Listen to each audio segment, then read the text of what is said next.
The oppression of the Sith will never return. You have lost. No. No. No. You have gone!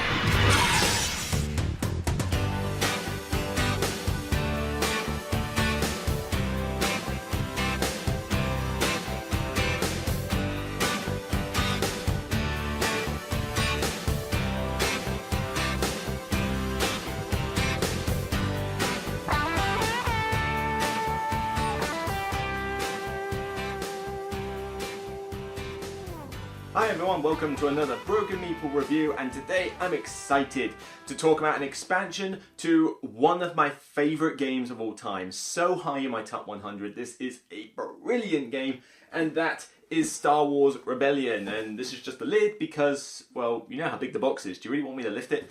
Nah. Come back here. Star Wars Rebellion. This has been a solid Star Wars game in my collection, one of the best. Not the best, but one of the best releases from 2016, I believe. So it's just been a staple for me for an awesome thematic Star Wars two-player game. But we have a new expansion for this game, and it's called Rise of the Empire. This is a fairly largish expansion, which adds more bits to the game, more units, more abilities, more leaders, and changes up some rules in the game, which have made a pretty big fundamental impact on the way the game plays. So for those of you who don't already know, Star Wars Rebellion is a two-player game where one side is the Rebellion trying to gain reputation amongst the systems whilst hiding where their rebel base is. Another player plays the Empire, who is constructing like the Death Star and Star Destroyers and sending their units out trying to hunt down the rebel base and ultimately destroy it. There's a lot of card play where you're sending leaders out on missions. It plays through all most of the story elements from the Star Wars original trilogy.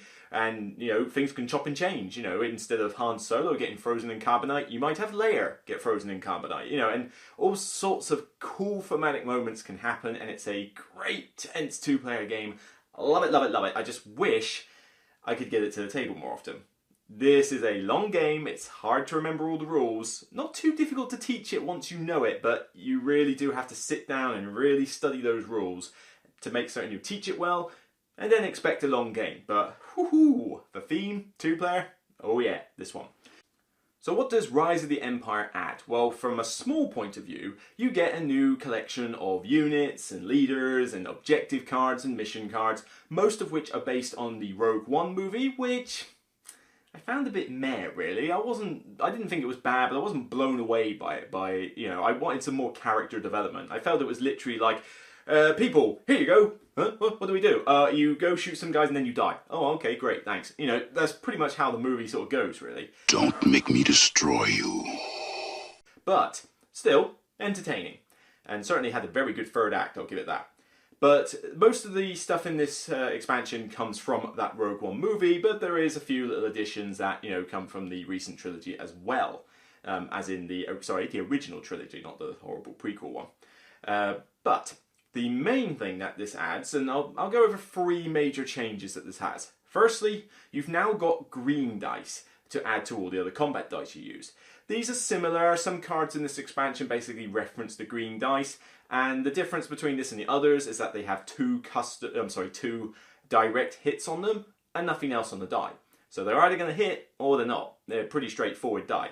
But some abilities and leaders will use them, and okay, more custom dice, more different ways of sort of analysing, ooh, you know, what are my odds for succeeding at this mission? These green die also impact another small change, which is minor skills on some of the leaders. Normally you had a big icon, it allowed you to roll a red die or a black die for the various things. Well, here you have minor skill icons, and if your leader has that ability and they need it for the mission, then it allows you to roll a green die for that particular skill. A relatively minor change, but it's nice to have that little bit of flexibility when sending your leaders out. But the biggest change here, and the one that I want to spend more time talking about, and the reason I think you should get this expansion if you've already got the game, is the cinematic tactic cards. Basically, the one flaw I had with the original game was that, well, two. There was a minor flaw of balance. I thought the Rebellion was a bit stronger than the Empire. Not by lots, but I thought they had a slight advantage. I feel this game has now elevated the Empire to a point where I feel they're much more on par. You know, I don't think it's made the Empire more powerful than them by a long shot or anything. I think we're now more on an even playing field, so certainly from a balance perspective, great. But the best thing, cinematic tactic cards. The old game, the base game, had issues with the combat, I felt. This was my only negative with the game. It felt a little wonky, it felt a little fiddly, and you were drawing from a communal deck, which sometimes, you know, detracted a bit from the theme. Here though, wow. Each player now has these cinematic tactic cards. They are unique for each player. So there's some for the Empire and there's some for the Rebellion. On top of that, these are split into two other decks, a space deck and a ground deck. And now you have this simultaneous card play with your opponent, where depending on what combat you're involved in, you'll draw from your specific deck. So let's say I'm in space and my Corellian Corvette's getting attacked by some TIE fighters. We'll both draw from our space decks, and then they'll play simultaneously face down, flip over, and then you resolve the various effects, which can involve, you know, certain special abilities, hits and blocking, that kind of thing. But they're all based on cinematic moments. Now, I don't mean like, you know, special cinematic moments. Like, we're not talking, you know, Luke destroying the Death Star via the trench type thing. But TIE Swarm, you know, swarm tactics. Well, that doesn't happen on the ground. That happens in space. And the only people who use swarm tactics is the Empire with TIE fighters. So it doesn't make sense for a, you know, Rebellion to draw that. But now that's in the Empire space deck, and that's the only place you'll find it. You have access to your whole deck, so it's not like you just draw two cards and pick from one. No, you can look at the entire deck and choose. So there may be a slight amount of analysis paralysis while you're getting used to the cards, to think, oh, well, I've got all these choices, which one should I use? But eventually you'll get the hang of it, and to be honest, like I say, you can only tell so much about what your opponent might play. But once you get more used to the game, you'll start being able to sort of suss it out as to, ooh, what are they up to? What could they be playing at this moment? Or what do I really need to focus on? Do I need to focus on offense or defense? Or do I need to get out of this combat? Or do I need to just hang on for attrition? There's a lot of cool elements to these tactic cards, and it improves the combat to no end. The combat is so much better with the cinematic tactic cards. To the point, I would actually say, I think this is, you know, I don't know why I'm pointing at the main box, but Rise of the Empire is, I think, a must-buy expansion if you are a fan of this game. I think if you are just starting off with Star Wars Rebellion, I still think you should get the expansion with it. Now, of course, that's going to be a big outlay in terms of money. That is a slight issue. You know, you're going to be paying through the nose for this game anyway, and then the expansion on top. Yeah, it can, you know, it's going to set you back a little bit for Christmas, but it's definitely worth it because teaching the game with this expansion is actually relatively straightforward. Most of the objectives and the various mission cards and the units and that just basically shuffle into the respective decks. But the instructions in the expansion tell you how to set the game up with the expansion included. So if you want to use specifically new stuff or old stuff, there is a way to do it. You just follow the instructions step by step. Take your time, don't rush it, and you'll be fine. The green dice, simple. These are the type of dice. If you need to roll them, you roll them. Minor abilities, here you go. If it has these two little small icons, you roll a green die. Simple. And then the tactic cards are the new element, but they are easier to teach and easier to play with than the original combat system. And I think that if people played the base game and thought, yeah, I liked it, but the combat was a little wonky, it's a shame then that they didn't play the expansion because it makes that big a difference.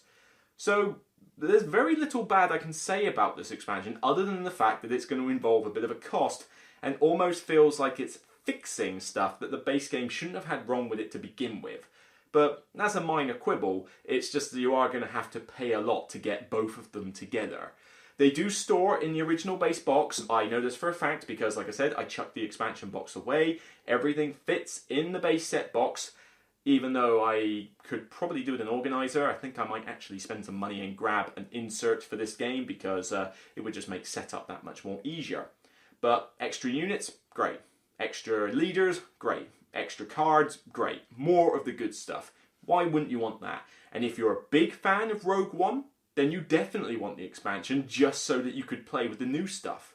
You could literally say, alright, I'm going to set the game up so we use mostly all the stuff from Rogue One. Great. Get your favourite characters, both good and bad, and play with them. It'll work just fine. Like I say, even though I wasn't the biggest fan of the Rogue One movie, I still like using them. You know, there was memorable characters from the movie, even if they weren't developed that well. But it's nice to have more of the good stuff. It's variety. I like variety in games. You know this, I know this. So, Rise of the Empire. Not much else to say, really. If you're a fan of this game, and you already have it, you've already gone and got this expansion, probably. But you really should consider getting it if you have got this game. If you're coming in straight off the bat, then I still think the expansion is a must-buy. But you are going to have to make certain you have a little bit of extra cash to afford the outlay because it's expensive. That's pretty much my thoughts. Personally, I give the expansion I can't find anything wrong with it. It's more of the good stuff and fixes some problems. I'd give it a personal rating of 10. It's just that good of an expansion.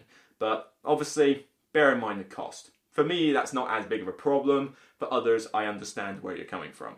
So, that's it for this. Rise of the Empire of the Star Wars Rebellion. A fantastic two-player game. One I loved to bits. I think it was number 18 or something in my top 100. I had it really high. Love this game. Wish I could get it to the table more often just because it's long. But when I do get it to the table, I have such good fun. Such a great game. Anyways, I'll see you on the next Broken Meeple episode. I've got many more expansions to look at in the future. But for now, whether you convert your friend to the dark side or decapitate them with a lightsaber, just remember it's still only a game, guys. So remember to break into reality at some point. Alright, take care. See you guys soon.